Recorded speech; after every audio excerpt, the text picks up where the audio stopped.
Good morning, class. How are we doing today?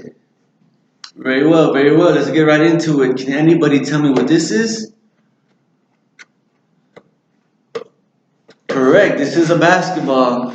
And students, this is one of my favorite games of all time. I believe this is one of the ultimate team sports, and I'm excited to talk about what we're going to talk about today. So I'm gonna give you all an insight of what basketball and what goes into the team. So there's five players on the court. There's a point guard, there's a shooting guard, a small forward, a power forward, and a center. Each of these positions have different jobs. They don't have the same jobs. And that's what makes this the ultimate team sport. For example, the point guard is usually the guy who dribbles the ball. He gets his teammates in the right positions to be successful. Basically, the point guard is basically like the quarterback of the team.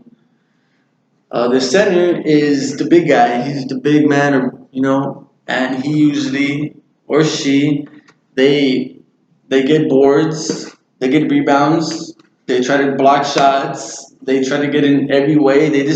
Their main job is to protect the paint, and the paint is the area right below the rim, the basket. That's the paint.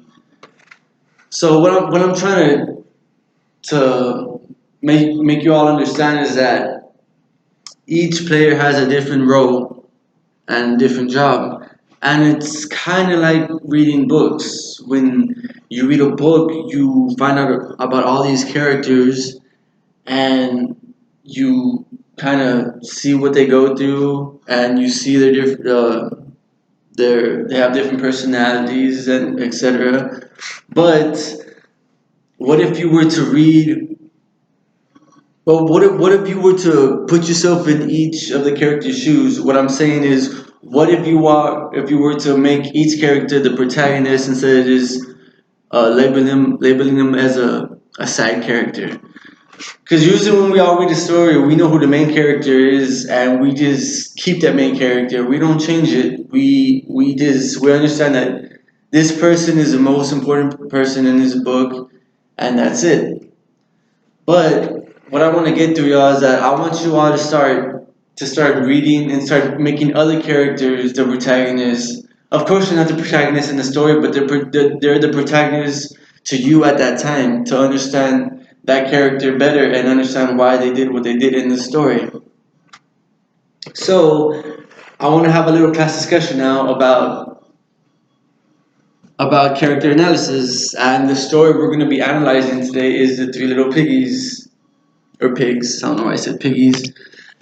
Yes, yes, yes. Get your laughter. Get your laughs in. But I believe this is an awesome way to give y'all a foundation of analyzing characters other than the protagonist. So, what happens in the story, The Big Bad Wolf, or the Three Little Piggies? Like, what happens in the story? Yes, Jessica, the Big Bad Wolf blows down the houses of the pigs. Now, do we know why that happened? Yeah, I guess we don't really have an idea, right? Because the story doesn't really say the big bad wolf just goes and blows down these houses. But just like in life, there's always people take action because of something.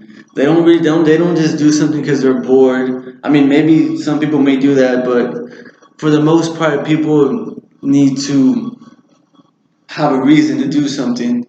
So let's come up with some ideas. I'll start first. So the big bad wolf blew down the pig's houses. So why was that? Let's come up with an idea. Let's see. I got one. What if the three little pigs and the wolf were all a cool clique, of awesome group of friends, and suddenly that just diminished, and the three little pigs and the big bad wolf went their separate ways for who knows what reason. Maybe the pigs did something bad to the wolf, and that's the reason he got mad and blew down the houses. With that said, you see how I'm coming up with ideas to understand the wolf a little bit better. Anybody have any other ideas? There you go, Thomas. That's a great one. So what Thomas said was, that maybe the big bad wolf had a girlfriend and the three little piggies ruined that relationship, and now the big bad wolf is lonely and upset and just wants to, take revenge because he lost his girlfriend. Any other ideas?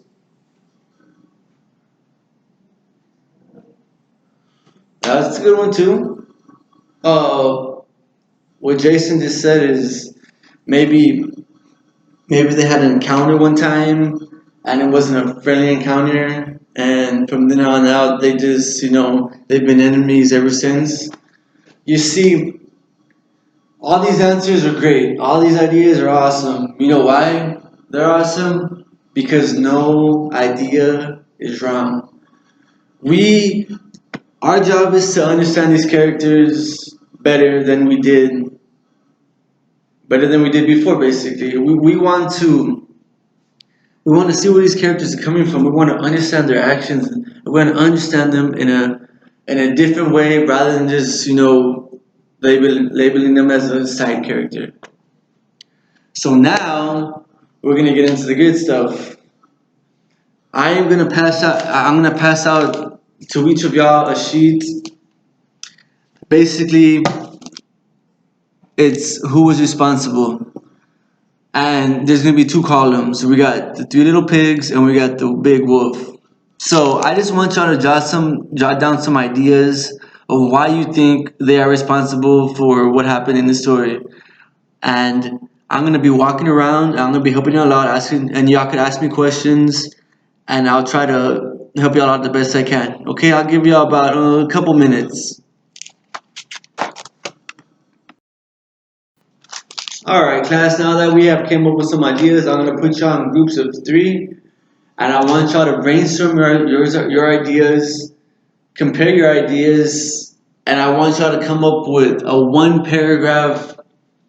I want you to come up with one paragraph of those ideas and explain to me why you think the three little pigs or the wolf is responsible. Because now I want y'all to support your argument or to support your opinion. So I'll give y'all a few minutes and we'll get back into it. All right, groups. Now that y'all have your paragraphs, I would like each group to come up to the front and read their paragraph and state why they think the person is responsible.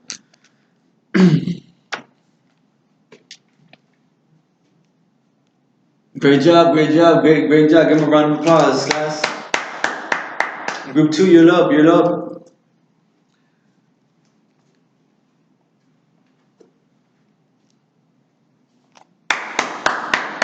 Give them a round of applause, guys. It's a great idea, guys. All right. Lastly, group three, come up.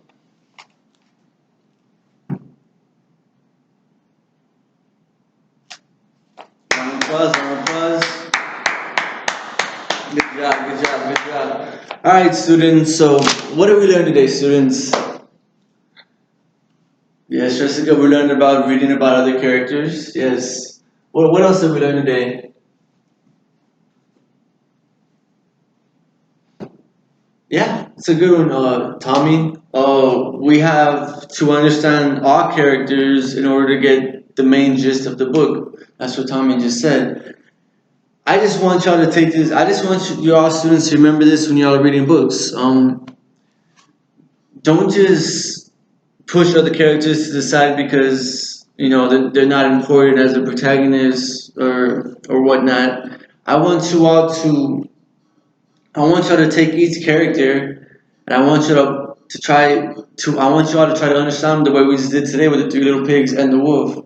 Because if we do this, if y'all are able to do this, y'all will be able to understand text way better than you ever thought y'all would. Trust me. I'm a great example of this. I never used to do this. I would always just read the protagonist, and I would just keep the side characters in their own lane. I wouldn't even think about them. But now I've been doing this, and it's been doing wonders for my reading and my comprehension and all those skills that you need when you go to college.